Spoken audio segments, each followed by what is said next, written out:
ನಮಸ್ಕಾರ ವೀಕ್ಷಕರೇ, ಈ ಸಂಜೆ ನ್ಯೂಸ್ನ ವಿಶೇಷ ಕಾರ್ಯಕ್ರಮಕ್ಕೆ ತಮ್ಮೆಲ್ಲರಿಗೂ ಕೂಡ ಸ್ವಾಗತ. ನಾನು ಪಲ್ಲವಿ. ಒಂದು ಮರ ದಷ್ಟಪುಷ್ಟವಾಗಿ ಆರೋಗ್ಯದಿಂದ ಇರಬೇಕು ಅಂದ್ರೆ ಅದಕ್ಕೆ ಬೇರು ಬಹಳ ಮುಖ್ಯವಾಗುತ್ತೆ. ಅದೇ ರೀತಿ ಹಿರಿಯರು ನಮ್ಮ ಜೀವನದಲ್ಲಿ ಬಹಳ ಪ್ರಮುಖ ಪಾತ್ರವನ್ನು ವಹಿಸ್ತಾರೆ. ಮನೆಯಲ್ಲಿ ಹಿರಿಯರೇನಾದರೂ ಇದ್ರೆ ಜೀವನ ಹೇಗಿರುತ್ತೆ ಎಂಬ ಮಹತ್ವವನ್ನ ಇವತ್ತಿನ ಕಾರ್ಯಕ್ರಮದಲ್ಲಿ ನಾವು ತಿಳಿಯೋಣ. ಅದಕ್ಕಿಂತ ಮುಂಚೆ ಗುರೂಜಿಯನ್ನ ನಮ್ಮ ಕಾರ್ಯಕ್ರಮಕ್ಕೆ ಸ್ವಾಗತ ಮಾಡೋಣ. ಇವರ ಬಗ್ಗೆ ನೋಡ್ತಾ ಹೋದ್ರೆ ಮೋಹನ್ ದಾಸ್ ಗುರೂಜಿ ಇವರು ಅಮೆರಿಕ, ಕೆನಡಾದಲ್ಲಿ ಹೋಗಿ ಅಲ್ಲಿನ ಅದೆಷ್ಟೋ ಜನರ ಸಮಸ್ಯೆಗೆ ಪರಿಹಾರವನ್ನ ತಿಳಿಸಿಕೊಟ್ಟು ಬಂದಿದ್ದಾರೆ.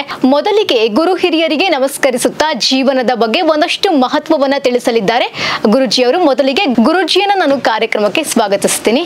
ಗುರುಜಿ ನಮಸ್ಕಾರ, ಕಾರ್ಯಕ್ರಮಕ್ಕೆ ಸ್ವಾಗತ. ನಮಸ್ತೆ ಅಮ್ಮ. ಗುರುಜಿ, ತಮ್ಮ ಒಂದು ಪರಿಚಯವನ್ನ ಮಾಡಿಕೊಳ್ಳಿ. ಖಂಡಿತ ತಾಯಿ. ನಾವು ಮೂಲತಃ ಬಂದು ಕೊಳ್ಳೇಗಾಲದವರು, ಹಾಗೂ ನಮ್ಮ ಈ ಒಂದು ವಿದ್ಯೆ ನಮ್ಮ ಹಿರಿಕರಿಂದನೇ ಬಂದಿರುವಂಥದ್ದು. ಆ ಹಿರಿಕರು ತೋರಿಸ್ಕೊಟ್ಟಿರುವ ಮಾರ್ಗದರ್ಶನದಲ್ಲಿ ನಾವು ಅದೇ ಮಾರ್ಗದಲ್ಲಿ ಬಂದಿರೋದ್ರಿಂದ ಇವತ್ತು ನಾವು ನಿಮ್ಮ ಮುಂದೆ ಕೂತ್ಕೊಳ್ಳೋಕ್ಕೆ ಸಾಧ್ಯ ಆಯಿತು. ಮೊದಲನೇದಾಗಿ ಕುಲದೇವತಾಯ ನಮಃ ಹಾಗೂ ಗುರುಗಳ ಪಾದಚರಣಗಳಿಗೆ ನನ್ನ ಸಾಷ್ಟಾಂಗ ನಮಸ್ಕಾರಗಳು. ಗುರುಜಿ, ಈಗ ನಮ್ಮೆಲ್ಲರ ಜೀವನದಲ್ಲೂ ಕೂಡ ಸಮಸ್ಯೆಗಳು ಇದ್ದೇ ಇರುತ್ತೆ. ಅದು ಕೆಲವೊಬ್ಬರ ಜೀವನದಲ್ಲಿ ಗೊತ್ತಾಗುತ್ತೆ, ಇನ್ನು ಕೆಲವೊಬ್ಬರ ಜೀವನದಲ್ಲಿ ಗೊತ್ತಾಗೋದಿಲ್ಲ. ಇಂತಹ ಅವ್ಯಕ್ತವಾದಂತಹ ಸಮಸ್ಯೆಗಳಿಗೆ ಪರಿಹಾರ ಏನಾದರೂ ಸಿಗುತ್ತಾ? ಖಂಡಿತ ಅಮ್ಮ. ಪ್ರತಿಯೊಂದು ಸಮಸ್ಯೆಗಳಿಗೆ ಪರಿಹಾರ ಇಲ್ಲೇ ಇರುತ್ತೆ. ಆದರೆ ಅವುಗಳನ್ನ ಪರಿಹಾರಗಳನ್ನ ತಗೊಳ್ಳೋದ್ರಲ್ಲಿ ಪ್ರತಿಯೊಬ್ಬರು ಹೆಡುತ್ತಿದ್ದಾರೆ. ಕಾರಣ ಏನಂದರೆ ಹಿರಿಕರು. ಕಾರಣ ಏನಕ್ಕೆ ಹಿರಿಕರು ಅಂತ ಹೇಳಿದ್ರೆ ಪ್ರತಿಯೊಂದು ಸಮಸ್ಯೆಗೆ ಪರಿಹಾರಗಳನ್ನ ತಿಳಿಸ್ಕೊಟ್ಟಿದ್ದಾರೆ ಅವರು. ಪ್ರತಿಯೊಂದು ಸಮಸ್ಯೆಗಳಿಗೂ ಪರಿಹಾರ ತಿಳಿಸ್ಕೊಟ್ಟಿದ್ದು ಅದನ್ನು ಅನುಸರಿಸಿ ಅಂತ ತಿಳಿಸ್ಕೊಟ್ಟಿದ್ದಾರೆ. ಆದರೆ ಇವತ್ತಿನ ದಿನಗಳಲ್ಲಿ ಕೆಲವರು ಮಾತ್ರ ಮಾತೃ ಪಿತೃಗಳಿಗೆ ಹಾಗೂ ಹಿರಿಯರಿಗೆ ಮಾತುಗಳಿಗೆ ಬೆಲೆ ಕೊಟ್ಟು ಕೆಲವರು ನಡ್ಕೊ ಬರ್ತಿರೋದ್ರಿಂದ ಇವತ್ತು ನಾನು ಇಲ್ಲಿ ಬಂದು ಕೂರೋದಕ್ಕೂ ಸಾಧ್ಯ ಆಯಿತು. ಯಾಕಂದರೆ ನನ್ನಂಥ ಹಿರಿಕರಿಗೆ ಮೊದಲನೇದಾಗಿ ಅವರುಗಳಿಗೆ ಗೌರವ ಕೊಡುವಂಥ ರೀತಿ, ಅವರ ಮಾತುಗಳಿಗೆ ಬೆಲೆ ಕೊಟ್ಟು ಅದು ನಡ್ಕೊಳ್ಳುವಂಥ ರೀತಿ ಇವತ್ತು ಜಾರಿಯಲ್ಲಿದೆ. ಆದರೆ ಇತ್ತೀಚಿನ ದಿನ ಕೆಲವರು ಮರ್ತಿದ್ದಾರೆ. ಆ ಕಾರಣಕ್ಕೋಸ್ಕರ ಪ್ರತಿಯೊಂದು ಸಮಸ್ಯೆಗೆ ಏನಕ್ಕೆ ಇಲ್ಲೇ ಪರಿಹಾರ ಇದೆ ಅಂತ ಹೇಳಿದ್ರೆ, ಹಿರಿಕರು ನಮ್ಮ ಒಂದು ಪೂರ್ವಜರು ಮನೆಗಳಲ್ಲಿ ಆಚರಣೆ ಮಾಡ್ತಿರುವಂಥ ರೀತಿ ಹಾಗೂ ಮನೆಯ ಬಗ್ಗೆ ತೆಗೆದುಕೊಳ್ಳುವಂಥ ಜವಾಬ್ದಾರಿಗಳು, ಅದು ದೈಹಿಕವಾಗಿ ಆಗಿರ್ಬೋದು ಅಥವಾ ವೈಯಕ್ತಿಕವಾಗಿ ಆಗಿರ್ಬೋದು, ಪ್ರತಿಯೊಂದು ರೀತಿಯಲ್ಲಿ ನಮಗೆ ಮಾರ್ಗದರ್ಶನ ಕೊಟ್ಟಿದ್ದಾರೆ. ಅದನ್ನು ಯಾವ ರೀತಿ ಪಡ್ಕೋಬೇಕು ಅನ್ನೋದನ್ನ ನಾವು ಇಲ್ಲಿ ಖಂಡಿತ ಚರ್ಚೆ ಮಾಡಲೇಬೇಕು. ಗುರುಜಿ, ಈಗ ಪ್ರತಿಯೊಬ್ಬರು ಜೀವನದಲ್ಲೂ ಕೂಡ ಸಮಸ್ಯೆಗಳನ್ನು ನಾವು ನೋಡ್ತೀವಿ. ಅದು ಕೆಲವೊಂದಷ್ಟು ಸಮಸ್ಯೆಗಳು ಪ್ರತ್ಯಕ್ಷವಾಗಿರುತ್ತೆ, ಇನ್ನೊಂದಷ್ಟು ಸಮಸ್ಯೆಗಳು ಪರೋಕ್ಷವಾಗಿರುತ್ತೆ, ನಮ್ಮ ಕಣ್ಣಿಗೆ ಕಾಣೋದಿಲ್ಲ. ಪ್ರತ್ಯಕ್ಷವಾದಂತಹ ಸಮಸ್ಯೆಗಳಿಗೆ ಖಂಡಿತ ಪರಿಹಾರವನ್ನು ಕೂಡ ಕಂಡುಕೊಳ್ಬಹುದು. ಈ ಪರೋಕ್ಷವಾಗಿರುವಂತಹ ಸಮಸ್ಯೆಗಳಿಗೆ ಯಾವ ರೀತಿ ಕಂಡುಕೊಳ್ಳೋದು ಪರಿಹಾರಗಳನ್ನ ಅಂತ? ಖಂಡಿತ ತುಂಬ ಒಳ್ಳೆಯ ಪ್ರಶ್ನೆ. ಇಲ್ಲಿ ಪರೋಕ್ಷ ಮತ್ತು ಪರ ಅಂತ ಹೇಳ್ತೀವಿ. ಪರ ಅಂತ ಹೇಳಿದ್ರೆ ಕಣ್ಣಿಗೆ ಕಾಣುವಂಥದ್ದು, ಪರೋಕ್ಷ ಅಂದರೆ ಕಣ್ಣಿಗೆ ಕಾಣದೇ ಇರುವಂಥದ್ದು. ಇಲ್ಲಿ ಕಣ್ಣಿಗೆ ಕಾಣುವಂಥದ್ದಕ್ಕೆ ನಾವು ಇವತ್ತಿನ ದಿನಗಳಲ್ಲಿ ಒಂದು ತಲೆನೋವು ಬಂತು ಅಥವಾ ಜ್ವರ ಬಂತು, ಅದಕ್ಕೆ ಕೆಲವು ಸೂಚನೆಗಳಿದೆ. ಅದು ಬಂದಾಗ ಮೈ ಬಿಸಿಯಾಗೋ, ಜ್ವರ ಬಂದಾಗ ಮೈ ಬಿಸಿಯಾಗುವಂಥದ್ದು ಅಥವಾ ಪ್ರತಿಯೊಂದು ರೀತಿಯಲ್ಲಿ ಕಣ್ಣು ಕೆಂಪಾಗುವಂಥದ್ದು, ಮನುಷ್ಯ ವೀಕ್ ಆಗುವಂಥದ್ದು. ಅದಕ್ಕೆ ನಾವೇನು ಮಾಡ್ತೀವಿ, ಜ್ವರ ಬರ್ತಿದೆ ಅನ್ನೋ ರೀತಿಯಲ್ಲಿ ಎಚ್ಚೆತ್ಕೊಂಡು ಯಾವುದೋ ಒಂದು ಮಾತ್ರೆ ತಗೊಳ್ಳುವಂಥದ್ದು. ಅದು ಹೆಚ್ಚಾದಾಗ ಅದಕ್ಕೆ ಪರಿಹಾರ ಸಿಗದೇ ಇದ್ದಾಗ ಮತ್ತೆ ಹಾಸ್ಪಿಟ್ಲಿಗೆ ಹೋಗುವಂಥದ್ದು. ಇದು ಕೆಲವು ಸೂಚನೆಗಳು ಕೊಡುತ್ತೆ. ಆದರೆ ಪರೋಕ್ಷವಾಗಿ ಬರುವಂಥದ್ದಕ್ಕೆ ಸೂಚನೆಗಳು ಯಾವ ರೀತಿ ಅಂತ ಅಂದಾಗ ಇವತ್ತಿನ ದಿನಗಳಲ್ಲಿ ನಂಬಿಕೆ ಅನ್ನೋದಿಲ್ಲ. ನಂಬಿಕೆ ಇದ್ದವರಿಗೆ ಅದರ ಅರಿವು ತುಂಬ ಇದೆ. ಕಾರಣ ಏನಂದರೆ, ಮೊದಲು ಹಿರಿಕರು ಮನೇಲಿ ಏನು ಮಾಡ್ತಿದ್ರು, ಮೊದಲನೇದಾಗಿ ಹೆಬ್ಬಾಗಿಲು ಮನೆಗೆ, ಅದೇ ಮುಖ್ಯ ದ್ವಾರ. ಅಲ್ಲಿ ಪ್ರತಿಯೊಂದು ಇವತ್ತಿನ ದಿನಗಳಲ್ಲೂ ಆಚರಣೆಗಳಲ್ಲಿ ಇದೆ. ಪ್ರತಿಯೊಂದು ಹೊಸಲು ಪೂಜೆ ಮಾಡ್ತಾ ಇದ್ದೀವಿ ನಾವು. ಹೌದೌದು. ಆ ಹೊಸಲು ಪೂಜೆ ಏನಕ್ಕೆ ಮಾಡ್ತಾ ಇದ್ದೀವಿ ಅಂದರೆ, ಅಲ್ಲಿ ದೈವಾಂಶದ ಕಳೆ ಇರಬೇಕು ಯಾವಾಗಲೂ. ಅಲ್ಲಿ ಕ್ಷೇತ್ರ ರಕ್ಷಕರು ಇರ್ತಾರೆ. ಈ ಕ್ಷೇತ್ರ ರಕ್ಷಕರು ಒಳ್ಳೆಯದನ್ನು ಮಾತ್ರ ಒಳಗಡೆ ಬಿಟ್ಕೊಳ್ಳುತ್ತೆ, ಕೆಟ್ಟದನ್ನು ಬಿಟ್ಕೊಡಲ್ಲ. ಯಾವಾಗ ನಾವು ಆ ಕ್ಷೇತ್ರ ರಕ್ಷಕರು ಹೆಬ್ಬಾಗಿಲಿಗೆ ನಾವು ಪೂಜೆ ಪುರಸ್ಕಾರಗಳಿಂದ ನಮ್ಮ ಒಂದು ಪದ್ಧತಿಯಿಂದ ಆಚರಣೆಗಳನ್ನು ನಾವು ಯಾವಾಗ ಬಿಟ್ಟಿದ್ದೀವೋ ಆವಾಗ ಏನಾಗ್ತಿದ್ರೆ ಅವ್ರ ಕ್ಷೇತ್ರ ರಕ್ಷಕರು ಅಲ್ಲಿಲ್ಲ. ಅವ್ರನ್ನ ಎಲ್ಲಿ ಪ್ರೀತಿಸ್ತಿದ್ದಾರೆ ಅಲ್ಲಿ ಹೊಂಟೋಗಿದ್ದಾರೆ.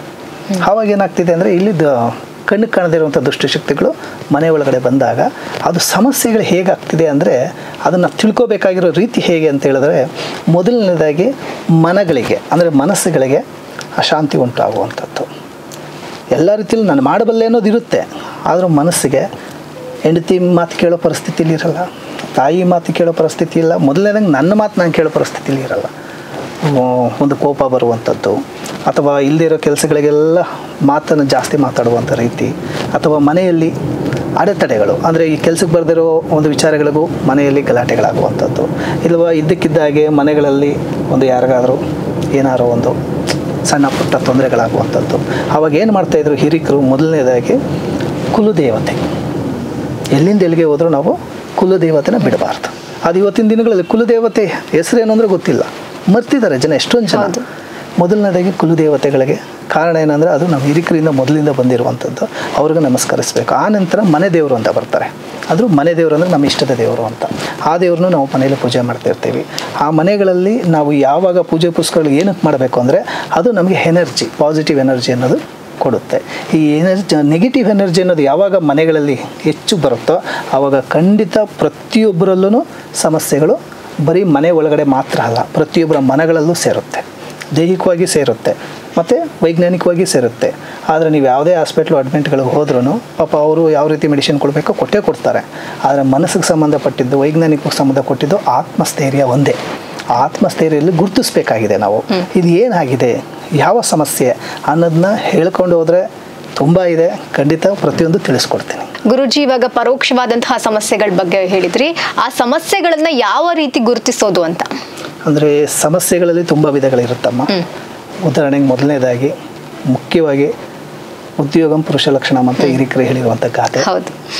ಉದ್ಯೋಗ ಅನ್ನೋದು ಕೆಲವರು ಕೆಲಸ ಹುಡುಕ್ತಾ ಇರ್ತಾರೆ, ಕೆಲವ್ರಿಗೆ ಸಿಕ್ಕಿರುತ್ತೆ, ಕೆಲವರು ನಿವೃತ್ತಿ ಹೊಂದಿರ್ತಾರೆ. ಕೆಲಸ ಹುಡುಕ್ತಾ ಇರ್ತಾನಲ್ಲ, ಅವನು ಎಷ್ಟೇ ಹುಡುಕಿದ್ರೂ ಸಿಕ್ಕಿದ್ರೂ ಆಕಸ್ಮಿಕವಾಗಿ ಯಾವುದೋ ಒಂದು ನೆಪ, ಒಂದು ಯಾವುದೋ ಕಾರಣಾಂತರಗಳಿಂದ ಹೋಗ್ತಾ ಇರುವಂಥದ್ದು, ಅಥವಾ ಮಾಡ್ತಾ ಇರ್ತಾರೆ ಕೆಲಸ, ಒಳ್ಳೆ ರೀತಿಯಲ್ಲೇ ಮಾಡ್ತಾ ಇರ್ತಾರೆ. ಆದರೂ ಅಲ್ಲಿ ಅಸಮಾಧಾನಗಳಿಂದ, ಅಲ್ಲಿರುವಂಥ ಅಕ್ಕಪಕ್ಕ ವ್ಯಕ್ತಿಗಳಿಂದ ಆಗಿರ್ಬೋದು, ಅಥವಾ ಅಲ್ಲಿಗೆ ಆಗುವಂಥ ಒಂದು ಯಾವುದೋ ಒಂದು ಸಣ್ಣ ಪುಟ್ಟ ಅಡಚಣೆಗಳಿಂದ ಆಗಿರ್ಬೋದು, ಅವರಿಗೆ ಮನಸ್ಸಿಗೆ ತುಂಬ ಘಾಸಿ ಆಗುತ್ತೆ. ನಿವೃತ್ತಿ ಹೊಂದಿರ್ತಾರೆ, ಅವರಿಗೆ ಪೆನ್ಷನ್ ಬರುವಂಥ ರೀತಿಯಲ್ಲಿ ಆಗಿರ್ಬೋದು. ಯಾಕಂದರೆ ಉದ್ಯೋಗ ಪುರುಷ ಲಕ್ಷಣ ಅಂದರೆ ಉದ್ಯೋಗ ಮಾಡಿದ್ರೆ ನಾವು ಜೀವನ ಹಿಡಿಯೋದು ಇವತ್ತಿನ ದಿನಗಳಲ್ಲಿ. ಅದಕ್ಕೆ ಮೂಲ ಪೆಟ್ಟು ಬೀಳುತ್ತೆ. ಆ ಪೆಟ್ಟು ಬಿದ್ದಾಗ ಅದು ಬಂದು ದೈಹಿಕವಾಗಿ ಬಂದಿರೋದಲ್ಲ, ಅಂದರೆ ಮಾತ್ರೆಗಳಿಗೆ ಸಂಬಂಧಪಟ್ಟಿರೋ ಕಾಯಿಲೆ ಅಲ್ಲ, ಅದು ಮನಸ್ಸಿಗೆ ಸಂಬಂಧಪಟ್ಟಿರೋ ಕಾಯಿಲೆ. ಆವಾಗ ಮನಸ್ಸಿಗೆ ನನ್ನಿಂದ ಏನೋ ತಪ್ಪಾಯ್ತು ಅಂತ ಮೊದಲು ನಾವು ತಿಳ್ಕೊಬೇಕು. ನನ್ನಿಂದ ಏನೂ ತಪ್ಪಿಲ್ಲ, ನಾನು ಚೆನ್ನಾಗಿ ಮಾತಾಡ್ತಾ ಇದ್ದೀನಿ, ನನ್ನ ಸುತ್ತಮುತ್ತ ಎಲ್ಲ ಸ್ನೇಹಿತರು ಚೆನ್ನಾಗಿದ್ದಾರೆ, ಆದರೂ ಯಾವುದೋ ರೀತಿ ಅಂತ ಹೋದಾಗ ಆವಾಗ ಏನಾಗ್ತೀವಿ ಅದನ್ನು ಜನಗಳ ಕಣ್ಣು ದೃಷ್ಟಿ ಅಂತ ಹೇಳ್ತಾರೆ. ಮೊದಲನೇದಾಗಿ ಕಾರಣ ಏನಂದರೆ ಲಕ್ಷ್ಮಿ ಅಂತೀವಿ ನಾವು. ಲಕ್ಷ್ಮಿ ಎಲ್ಲಿ ನಿಲ್ಲುತ್ತೋ ಬರ್ತಾ ಇರುವಂಥ ನಿಲ್ಲಿ. ಮೊದಲು ಕೆಲಸ ಅನ್ನೋದು ಹುಡುಕ್ತಾ ಇರ್ತೀವಿ, ಸಿಕ್ಕಿರುತ್ತೆ, ಸಿಕ್ಕಿದ ಮೇಲೆ ಕೆಲಸ ಅನ್ನೋದು ಚೆನ್ನಾಗಿ ಮಾಡ್ತಾ ಇರ್ತೀವಿ, ಎಲ್ಲರೂ ಅನುಕೂಲವಾಗಿ ಇದ್ದಾಗ ಆಟೋಮೆಟಿಕ್ಕಾಗಿ ಅಲ್ಲಿರುವಂಥ ಸಮಸ್ಯೆಗಳು ಒಂದೊಂದಾಗಿ ಕಣ್ಣುಗಳಿಗೆ ಕಾಣಿಸಿದಾಗ ಅಲ್ಲಿ ಲಕ್ಷ್ಮಿಗೆ ಪೆಟ್ಟು ಬೀಳುತ್ತೆ. ಆ ಲಕ್ಷ್ಮಿಗೆ ಪೆಟ್ಟು ಬೀಳುವಾಗ ನಾವು ಗ್ರಹಗತಿಗಳು ಅಥವಾ ಜಾತಕಗಳು ನೋಡಿದಾಗ ಗ್ರಹಗತಿಗಳು ಚೆನ್ನಾಗಿರುತ್ತೆ. ಕಾರಣ ಏನಂದರೆ ಚಂದ್ರ ಅನ್ನೋನು ಬದಲಾಗ್ತಾ ಇರ್ತಾನೆ ಗೋಚರ ಫಲದಲ್ಲಿ, ರವಿ ಅನ್ನೋರು ನವಗ್ರಹಗಳು ಬದಲಾಗ್ತಾ ಇರ್ತಾರೆ. ಜಾತಕ ಅನ್ನೋದು ಬಂದಾಗ ಅನುಕೂಲವಾಗಿ ಇರುತ್ತೆ, ಆದರೂ ಅಡ್ಡಗ್ರಾಚಾರಗಳ ಬಗ್ಗೆ ಗುರುತಿಸೋಕ್ಕಾಗಲ್ಲ. ಆವಾಗ ಮನಸ್ಸಿಗೆ ತುಂಬ ನೋವಾದಾಗ ಆತ್ಮೀಯರಿಂದ, ಯಾರಿಂದ? ಆತ್ಮೀಯರಿಂದ. ಪ್ರತಿಯೊಬ್ಬರು ನಾವು ಹೋದಾಗ ಸುಮಾರು ಜನ ಸಿಗ್ತಾರೆ, ಅವರಿಂದ ನಮ್ಗೆ ನೋವಾಗೋದಲ್ಲ, ಆತ್ಮೀಯರಿಂದ ಹೆಚ್ಚು ನೋವಾದಾಗ ಆವಾಗ ಮನಸ್ಸಿಗೆ ಲಕ್ಷ್ಮಿಗೆ ಪೆಟ್ಟು ಬೀಳುವಂಥದ್ದು. ಆವಾಗ ಸ್ವಲ್ಪ ಎಚ್ಚೆತ್ಕೋಬೇಕು, ಇಲ್ಲಿ ಏನೋ ಒಂದು ಜನಗಳ ಕಣ್ಣು ದೃಷ್ಟಿ ಬಿದ್ದಿರ್ಬೋದು ಅಂತ. ಅಥವಾ ಮನೆಗಳಲ್ಲಿ ಒಂದು ಶುಭ ಕಾರ್ಯಗಳು ನಡೆಯುವಂಥ ಸಂದರ್ಭದಲ್ಲಿ ಆಕಸ್ಮಿಕವಾಗಿ ಯಾವುದೋ ಒಂದು ಕಾರಣಾಂತರಗಳಿಂದ ಆ ಶುಭ ಕಾರ್ಯ ನಿಂತು ಹೋಗುತ್ತೆ. ಆವಾಗ ಏನು ಕಾರಣ ಅಂತ ಹುಡುಕ್ತೀವಿ. ಅಲ್ಲಿ ಹುಡುಕಿದಾಗ ಯಾರೋ ಒಂದು ಮಾತಿಂದ ಮೂರನೇ ವ್ಯಕ್ತಿಗಳು ಎಲ್ಲೋ ಕೂತ್ಕೊಂಡು ಏನೋ ಒಂದು ಸಣ್ಣ ಮಾತಾಡಿರ್ತಾರೆ. ಆವಾಗ ಅದು ಎಲ್ಲಿಂದ ಎಲ್ಲೋ ಹೋಗಿ 4 ಜನಗಳ ಕಿವಿಗೆ ಬಿದ್ದು ಆ ಶುಭ ಕಾರ್ಯ ನಿಲ್ಲುತ್ತೆ. ಆವಾಗ ಅದು ಮಾತಾಡಿರುವಂಥ ವ್ಯಕ್ತಿ ಯಾರು, ಯಾವ ಉದ್ದೇಶಕ್ಕೆ ಮಾತಾಡೋದು ಅಂದಾಗ ಅದನ್ನು ಜನದೋಷ ಅಂತೀವಿ, ಜನಗಳ ಬಾಯಿಂದ ಬಂದಿರುತ್ತೆ. ಆವಾಗ ಆ ಒಂದು ಶುಭ ಕಾರ್ಯ ನಿಲ್ಲುತ್ತೆ. ಮತ್ತು ಕೆಲವೊಂದು ಮನೆಗಳು ಕಟ್ತಾ ಇರ್ತೀವಿ, ಆ ಮನೆಗಳು ಕಟ್ಟುವಾಗ ಕೆಲವರು ನೋವಿರ್ಬೋದು, ಹಾಕಿರುವಂಥ ಪಾಯ ಅಷ್ಟಕ್ಕೆ ನಿಂತೋಗಿರುತ್ತೆ, ಅಥವಾ ಮನೆಗಳನ್ನು ಕಟ್ಟಿರ್ತಾ ಇರ್ತಾರೆ, ಕೆಲವು ಅಷ್ಟಕ್ಕೆ ನಿಂತು ಹೋಗುತ್ತೆ, ಅಥವಾ ಎಲ್ಲ ಮಾಡಿರ್ತಾರೆ, ಗೃಹಪ್ರವೇಶ ಮಾಡೋದಕ್ಕೆ ಸಮಯ ಸಿಕ್ಕಿರಲ್ಲ. ಕೆಲವು ಗೃಹಪ್ರವೇಶ ಮಾಡಿದ್ರು ಆ ಮನೇಲಿ ವಾಸ ಮಾಡೋಕ್ಕೆ ನೆಮ್ಮದಿ ಇರಲ್ಲ. ಆವಾಗ ಏನಾಗುತ್ತೆ ಅಂದಾಗ ನಮ್ಮಂಥ ಅಂದರೆ ಈಗ ವಂಶ ಪಾರಂಪರ್ಯವಾಗಿ ಬಂದಿರುವಂಥದ್ದು ಗುರುತಿಸುವಂಥವ್ರ ಹತ್ರ ಹೋದಾಗ ಅವರ ಮುಖಲಕ್ಷಣ, ಅವರ ಮನಸ್ಥಿತಿ, ಅವರ ಬಂಧುಗಳಿಗೆ, ಅವ್ರ ಕೂತುಗಳಿಗೆ ಅವೆಲ್ಲ ನೋಡಿದಾಗ ಅವರಿಗೆ ಮನೆ ಅಂದರೆ ವಾಸ್ತುದಲ್ಲಿ ವಾಸ್ತು ದೋಷ ಇದೆಯಾ, ಅಥವಾ ಅಲ್ಲಿ ಯಾವುದಾದ್ರು ಮೊದಲು ಅಂದರೆ ಇವತ್ತಿನ ದಿನಗಳೆಲ್ಲ ಸೈಟ್ಗಳಾಗ್ಬಿಟ್ಟಿದೆ. ಅಂದರೆ ಮೊದಲು ಜಮೀನಿತ್ತು, ಆ ಜಮೀನುಗಳು ಯಾರನ್ನೋ ಹಿರಿಕರು ಹಾಕಿರ್ತಾರೆ, ಅವ್ರಿಗೆ ನಮ್ಮ ಆತ್ಮ ಅಂದರೆ ನಮ್ಮ ಹಿಂದೂ ಸಂಪ್ರದಾಯ ಪ್ರಕಾರವಾಗಿ ಇಲ್ಲಿ ದೈವಶಕ್ತಿನೂ ನಂಬ್ತೀವಿ, ದುಷ್ಟಶಕ್ತಿನೂ ನಂಬ್ತೀವಿ. ಆವಾಗ ಕೆಲವು ಅಲ್ಲಿ ಸಮಾಧಿಗಳು ಇರುತ್ತೆ, ಅದನ್ನೆಲ್ಲ ಇವತ್ತು ಮಶಾಣಗಳೇ ಹೊಡೆದುಬಿಟ್ಟು ಇವತ್ತು ಮನೆಗಳು ಕಟ್ಟಿರ್ತಾರೆ, ಪಾಪ ಗೊತ್ತಿರಲ್ಲ. ಅಲ್ಲಿ ವಾಸ್ತು ದೋಷ ಅನ್ನೋದು ಕಂಡು ಬರುತ್ತೆ, ಅಥವಾ ದುಷ್ಟಶಕ್ತಿನೂ ಇರ್ಬೋದು. ಅದನ್ನು ಗುರುತಿಸುವಂಥದ್ದು ನಾವುಗಳು ಬಂದಾಗ, ನಮ್ಮ ಹತ್ರ ಬಂದಾಗ, ನಿಮ್ಮ ಮುಖ ನೋಡಿದಾಗ, ಅಥವಾ ನಿಮ್ಮ ಕಣ್ಣುಗಳು ನೋಡಿದಾಗ, ಅಥವಾ ನಿಮ್ಮ ಮಾತುಗಾರಿಕೆ ನೋಡಿದಾಗ, ಮತ್ತು ನಿಮ್ಮ ಒಂದು ಮನೆ ಒಳಗಡೆ ಬಂದಾಗ, ನಿಮ್ಮ ಮನೆ ಒಳಗಡೆ ಬಂದಾಗ ಅಲ್ಲಿ ನಮಗೊಂದು ಎನರ್ಜಿ ಬರುತ್ತೆ, ಪಾಸಿಟಿವ್ ಅಥವಾ ನೆಗೆಟಿವ್. ಪಾಸಿಟಿವ್ ಬಂದಾಗ ಇಲ್ಲಿ ದೈವಾಂಶ ಕಳೆಯಿದೆ ಅಂತ ಹೇಳಿ ನಮಗೂ ಸಂತೋಷ ಆಗುತ್ತೆ. ಇಂಥ ಮನೆಗೆ ಬಂದ್ವಲ್ಲ ಅಂತೇಳಿ ಮೊದಲು ನಾವು ಅಲ್ಲಿ ನೀರು ಕುಡಿಯಲ್ಲ, ಅಲ್ಲಿ ಹಾಲು ಕುಡಿತೀವಿ. ಆ ಮನೆಗೆ ಬಂದಾಗ ದುಷ್ಟಶಕ್ತಿಗಳಿದ್ದಾಗ ನೀರು ಸಹ ಮುಟ್ಟಲ್ಲ, ಏನೂ ಮುಟ್ಟಲ್ಲ ಅಲ್ಲಿ. ಕಾರಣ ಏನಂದರೆ ಅಲ್ಲಿ ಯಾವುದೋ ಒಂದು ಲೋಪದೋಷ ಇದೆ ಅಂತ ನಾವು ಅರ್ಥ ಮಾಡಿಕೊಂಡು ಅದನ್ನು ನಮಗೆ ಎದುರುಗಡೆ ಯಾರು ಪಾಪ ನೋವಲ್ಲಿ ಇರ್ತಾರೋ ಅವ್ರಿಗೆ ಸಂಕ್ಷಿಪ್ತವಾಗಿ ತಿಳಿಸ್ತೀವಿ. ಅದನ್ನು ಅರ್ಥ ಮಾಡಿಕೊಂಡು ಕೆಲವರು ಬಗೆಹರಿಸ್ಕೊಳ್ಳೋ ಪ್ರಯತ್ನ ಪಡ್ತಾರೆ. ಕೆಲವರು ಇವರೆಲ್ಲ ಏನೋ ಒಂದು ದುಡ್ಡುಗೋಸ್ಕರ ಹೇಳ್ತಾ ಇದ್ದಾರೆ ಅಂತ ಹೇಳಿ ಇವತ್ತಿನ ದಿನಗಳಲ್ಲಿ ಯಾರೋ ವಿದ್ಯಾವಂತರು, ಆದರೆ ವಿದ್ಯಾವಂತರು ಹೆಚ್ಚು ನೋವು ಪಡ್ತಿರುವಂಥದ್ದು ಇವತ್ತು. ಪ್ರತಿಯೊಬ್ಬರು ತಂದೆ ತಾಯಿ, ಈಗ ನನ್ನ ತಂದೆ ತಾಯಿನೂ ಅಷ್ಟೇ ಚೆನ್ನಾಗಿ ಓದಿಸ್ತಾರೆ, ಮಕ್ಕಳು ಚೆನ್ನಾಗಿರಲಿ ಅಂತ ಆಸೆ ಪಡ್ತಾರೆ. ಆದರೆ ಇವತ್ತು ಮಕ್ಕಳು ಪ್ರತಿಯೊಬ್ಬರು ಓದಿ ಚೆನ್ನಾಗಿ ಪಡ್ಕೊಂಡು ಕೆಲಸಗಳು ಸಿಗ್ತಾರಲ್ಲ, ಅವ್ರದ್ದೇ ಆದ ಒಂದು ಸಮಸ್ಯೆಗಳು ಅನುಭವಿಸ್ತಾ ಇರ್ತಾರೆ. ಆಗ ಅವ್ರುಗಳಿಗೆ ಗೊತ್ತಾಗಲ್ಲ, ನನಗೆ ಏನಾಗ್ತಿದೆ ಅನ್ನೋದು ಗೊತ್ತಾಗಲ್ಲ. ನಮ್ಮಂಥವರಿಂದ ಬಂದಾಗ ತಿಳ್ಕೊಳ್ತೀವಿ. ಆದರೂ ನಮ್ಮಿಂದ ಖಂಡಿತ ಸಲಹೆ ಇದೆ, ನಮ್ಮ ಹತ್ರನೇ ಬರಬೇಕು ಅನ್ನೋದು ಏನಿರಲ್ಲ. ಪ್ರತಿಯೊಂದು ಸಮಸ್ಯೆಗೂ ಅಲ್ಲೇ ಪರಿಹಾರ ಇರುತ್ತೆ. ನಿಮ್ಮ ಕೆಲಸ ಕಾರ್ಯಗಳಿಗೆ ಸಂಬಂಧಪಟ್ಟಿದ್ದಾಗಿರ್ಬೋದು, ಅಥವಾ ಶುಭ ಕಾರ್ಯಗಳಿಗೆ ಸಂಬಂಧಪಟ್ಟಿದ್ದಾಗಿರ್ಬೋದು, ಅಥವಾ ಮನೆಗಳಲ್ಲಿ ಅಶಾಂತಿಗಳಿಗೆ ಸಂಬಂಧಪಟ್ಟಿದ್ದಾಗಿರ್ಬೋದು, ಪ್ರತಿಯೊಂದು ಸಮಸ್ಯೆಗೂ ಅಲ್ಲೇ ಪರಿಹಾರ ಇರುತ್ತೆ. ಅದನ್ನು ಯಾವ ರೀತಿ ಆಚರಣೆ ಮಾಡಿಕೊಂಡು ಆ ಸಮಸ್ಯೆಗಳನ್ನ ನಿರ್ವಹಣೆ ಮಾಡಿಕೊಂಡು ಮತ್ತು ಅಲ್ಲಿ ದೈವ ಸಂಬಂಧವಾಗಿ ಪೂಜೆ ಪುರಸ್ಕಾರಗಳಿಂದನೇ ಮಾಡಬೇಕಂತೇನಿಲ್ಲ. ಆತ್ಮ ಅನ್ನೋದು ಶುದ್ಧಿ ಮಾಡ್ಕೋಬೇಕು. ಆತ್ಮ ಶುದ್ಧಿ ಆದಾಗ ಆತ್ಮಸ್ಥೈರ್ಯ ಬರುತ್ತೆ, ಆತ್ಮಸ್ಥೈರ್ಯ ಬಂದಾಗ ಛಲ ಬರುತ್ತೆ, ಛಲ ಬಂದಾಗ ಕೆಲಸ ಮಾಡ್ತೀನಿ ಅನ್ನೋ ಹುಮ್ಮಸ್ಸು ಬರುತ್ತೆ. ಆವಾಗ ಪ್ರತಿಯೊಬ್ಬ ವ್ಯಕ್ತಿ ಗೆಲ್ತಾನೆ. ಖಂಡಿತ ಅದಕ್ಕೆ ಯಾವ ರೀತಿ ಸಮಸ್ಯೆಗಳನ್ನ ನಾವು ಗುರುತಿಸ್ತೀವಿ, ಯಾವ ರೀತಿ ಪರಿಹಾರ ಇದೆ ಅನ್ನೋದು ಖಂಡಿತ ತಿಳಿಸ್ಕೊಡ್ತೀವಿ. ಗುರುಜಿ, ಇವಾಗ ನೀವು ಜನರ ಕೆಟ್ಟ ಕಣ್ಣು ಬಗ್ಗೆ ಮಾತಾಡ್ತಾ ಹೋದ್ರಿ, ಅದು ಯಾವ ರೀತಿಯಲ್ಲಿ ಪ್ರಭಾವ ಬೀರುತ್ತೆ ಅಂತ? ಯಾವ ರೀತಿ ಅಂತ ಹೇಳಿದ್ರೆ, ಈ ಜನಗಳ ಕಣ್ಣು ದೃಷ್ಟಿ ಅಂತ ಹೇಳಿದ್ರೆ ಎಲ್ಲರ ಜನಗಳಲ್ಲ, ಎಲ್ಲರೂ ನಾವು ನೋಡ್ತೀವಿ. ನಮ್ಮನ್ನು ಅವ್ರು ನೋಡ್ತಾರೆ, ಅವ್ರು ನಾವು ನೋಡ್ತಾರೆ. ಆವಾಗ ಅದು ದೃಷ್ಟಿ ಅಂತ ಬರಲ್ಲ. ಕೆಲವರು ಪ್ರೀತಿಯಿಂದ ನೋಡ್ತಾರೆ, ಕೆಲವರು ಒಂದು ಮನೋಭಾವದಿಂದ ನೋಡ್ತಾರೆ, ಒಂದು ಕರುಣೆಯಿಂದ ನೋಡ್ತಾರೆ, ಕೆಲವರು ಹೊಟ್ಟೆ ಉರಿಯಿಂದ ನೋಡ್ತಾರೆ. ಯಾಕಂದರೆ ಎಲ್ಲ ಬೆರಳು ಒಂದೇ ಸಮ ಇಲ್ಲ, ಹಾಗೆ ಎಲ್ಲ ಜನಗಳು ಒಂದೇ ಥರ ಇರಲ್ಲ, ಎಲ್ಲರ ಕಣ್ಣು ದೃಷ್ಟಿಗಳು ಒಂದೇ ಥರ ಇರೋದಿಲ್ಲ. ಅವರು ನೋಡುವಂಥ ಸಮಯ ಅಥವಾ ನಮ್ಮ ಒಂದು ಗ್ರಹಗತಿಗಳು, ಅಥವಾ ನಾವೇ ಮೊದಲೇ ಯಾವುದಾದ್ರೂ ಒಂದು ರೀತಿಯಲ್ಲಿ ದುಷ್ಟಶಕ್ತಿಗಳಿಗೆ ಒಳಪಟ್ಟಿದ್ದಾಗ ಈ ಉರಿಯೋ ಬೆಂಕಿಗೆ ತುಪ್ಪ ಸುರಿದಂಗೆ ಈ ಕಣ್ಣು ದೃಷ್ಟಿಗಳು ಹೇಗೆ ಅಂದರೆ ಹೊಟ್ಟೆ ಕಿಚ್ಚು, ಅಂದರೆ ಹೊಟ್ಟೆ ಕಿಚ್ಚು ಅನ್ನೋದಕ್ಕಿಂತ ಹಳ್ಳಿ ಸೊಗಡಲ್ಲಿ ಏನು ಹೇಳ್ತಿರೋದು ಹೊಟ್ಟೆ ಉರಿ ಅಂತಾರೆ. ಹೌದು, ಅಯ್ಯೋ ಬದುಕ್ತವ್ರಲ್ಲ, ಅಯ್ಯೋ ಬಾಳ್ತವ್ರಲ್ಲ, ಅಯ್ಯೋ ನಮ್ಮ ಮುಂದೆ ಬೆಳಿ ಚೆನ್ನಾಗಿದ್ದಾರಲ್ಲ, ನಾವೀಗೆ ಇದ್ದೀವಿ, ನಮ್ಮ ಮಕ್ಕಳು ಹೀಗೆ ಇದ್ದಾರೆ ಅಂತ ಹೇಳಿ ಒಳೊಳಗೆ ಸಂಕಟ ಪಡುವಂಥದ್ದು. ಯಾವ ಉದ್ಧಾರಕ್ಕಲ್ಲ, ನಾನು ಉದ್ಧಾರ ಆಗ್ತೀನಿ ಅನ್ನೋದಕ್ಕಲ್ಲ, ಇನ್ನೊಬ್ರು ಉದ್ಧಾರ ಆಗ್ಬಿಡ್ತಿದ್ದೆ ನಾನು ಅಂತೇಳಿ ಹೊಟ್ಟೆ ಉರಿ ಪಡ್ತಾರಲ್ಲ, ಆ ಹೊಟ್ಟೆ ಉರಿ ಪಡುವಂಥದ್ದು ಕೆಲವು ಸಲ ನಮ್ಮಲ್ಲಿ ಬ್ಯಾಡ್ ನೆಗೆಟಿವ್ ಅಂದರೆ ಕೆಟ್ಟ ದುಷ್ಟಶಕ್ತಿಗಳು ನಮ್ಮಲ್ಲಿ ಹೆಚ್ಚಿದ್ದಾಗ ಅದು ಪ್ರಭಾವ ಹೆಚ್ಚು ಬೀಳುತ್ತೆ. ಅಂಥ ಜನಗಳದು ಹೊಟ್ಟೆ ಉರಿ ಪಡುವಂಥ ಜನಗಳ ದೃಷ್ಟಿ ನಮ್ಮ ಮೇಲೆ ಬಿದ್ದಾಗ ಖಂಡಿತ ಅದರ ಎಫೆಕ್ಟಿವ್ ಖಂಡಿತ ಅನುಭವಿಸ್ತಾರೆ.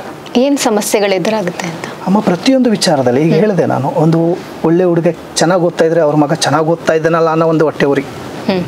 ಪ್ರಶಂಸೆ ಮಾಡೋ ವ್ಯಕ್ತಿಗಳೇ ಬೇರೆ ಇದ್ದಾರೆ, ಅಂಥವ್ರಿಗೆ ನಾವು ಸಾಷ್ಟಾಂಗ ನಮಸ್ಕಾರ ಮಾಡಬೇಕು, ಯಾಕಂದರೆ ಅವರು ಪ್ರೋತ್ಸಾಹಿಸ್ತಾರೆ. ಕೆಲವು ಬೆರಳೆಣಿಕೆ ಜನಗಳು ಹೊಟ್ಟೆ ಉರಿ ಪಡುವಂಥ ವ್ಯಕ್ತಿಗಳು, ಅಯ್ಯೋ ಚೆನ್ನಾಗಿ ಓದ್ತಾ ಇದ್ದಾನಲ್ಲ, ನನ್ನ ಮಕ್ಕಳು ಇದ್ದಾರಲ್ಲ, ಇಲ್ಲ ಅಂತ ಹೇಳಿದ್ರೆ ಕೆಲವರು ಒಳ್ಳೆ ಕೆಲಸ ಸಿಕ್ಕಿರುತ್ತೆ, ಅಯ್ಯೋ ಅವ್ರಿಗೆ ಒಳ್ಳೆ ಕೆಲಸ ಸಿಕ್ತಲ್ಲ, ನಮ್ಮ ಮಕ್ಳಿಗೆ ಸಿಕ್ಕಿಲ್ಲ ಅಂತೇಳಿ ಹೊಟ್ಟೆ ಬಿಡುತ್ತೆ. ಯಾವ ಉದ್ದೇಶಕ್ಕೆ ಅಂತ ಕೇಳಿದಾಗ, ಮತ್ತು ಒಂದು ಒಳ್ಳೆ, ಈಗ ಉದಾಹರಣೆಗೆ ಒಂದು ಹೆಣ್ಣು ಮಗಳು ಒಂದು ಒಳ್ಳೆ ಮನೆತನಕ್ಕೆ ಮದುವೆ ಆದಾಗ ಅವರು ಅದೇ ಹೊಟ್ಟೆ ಉರಿ ಪಡುವಂತಹ ವ್ಯಕ್ತಿಗಳು, ಅಯ್ಯೋ ಒಳ್ಳೆ ಮನೆತನ ಕೊಂಡೊಯ್ತಲ್ಲ, ಅಯ್ಯೋ ಒಳ್ಳೆ ಮನೆ, ಒಳ್ಳೆ ಕಾರು, ಒಳ್ಳೆ ಸಂಸಾರ ಚೆನ್ನಾಗಿದ್ದಾರಲ್ಲ ಅಂತ ಹೊಟ್ಟೆ ಉರಿ ಪಡುವಂಥ ವ್ಯಕ್ತಿಗಳು ದೃಷ್ಟಿಗಳು ಬೀಳುತ್ತೆ. ಅದು ಒಂದು ಶುಭ ಕಾರ್ಯಕ್ಕಾಗಿರ್ಬೋದು, ಕೆಲಸ ಕಾರ್ಯಗಳಾಗಿರ್ಬೋದು, ಅಥವಾ ಒಂದು ಒಳ್ಳೆ ಗಂಡು ಮಗು ಹುಡ್ತು ಅಂದ್ಕೊಳ್ಳಿ, ಅಯ್ಯೋ ನನ್ನ ಮಗನಿಗೆ ಹೆಣ್ಣು ಮಗು ಹುಟ್ಟಿದೆ, ಅವ್ರ ಮಕ್ಕಳಿಗೆ ಗಂಡು ಮಗುಳೇ ಹುಟ್ಟಿದೆಯಲ್ಲ ಅಂತ ಹೊಟ್ಟೆ ಉರಿ ಪಡುವಂಥದ್ದು. ಈ ಎಲ್ಲ ವಿಧಗಳಲ್ಲೂ ಕೆಲವು ದುಷ್ಟ ಜನಗಳ ಹೊಟ್ಟೆ ಉರಿಗಳು ಕಣ್ಣು ದೃಷ್ಟಿಯಾಗಿ ಪರಿವರ್ತನೆ ಆದಾಗ ಅದರ ನೋವು ಪ್ರತಿಯೊಬ್ಬರಿಗೂ ಅನುಭವಿಸ್ತಾರೆ. ಅದಕ್ಕೆ ಪರಿಹಾರನೂ ಇದೆ. ಅದು ಪರಿಹಾರ ತುಂಬ ದೊಡ್ಡ ಸಾಹಸ ಮಾಡುವಂಥ ಅವಶ್ಯಕತೆ ಏನಿಲ್ಲ. ಅದಕ್ಕೆ ಹಿರಿಕರು ಮನೆಯಲ್ಲಿ ಇರಬೇಕು ಅಂತಿದ್ರು.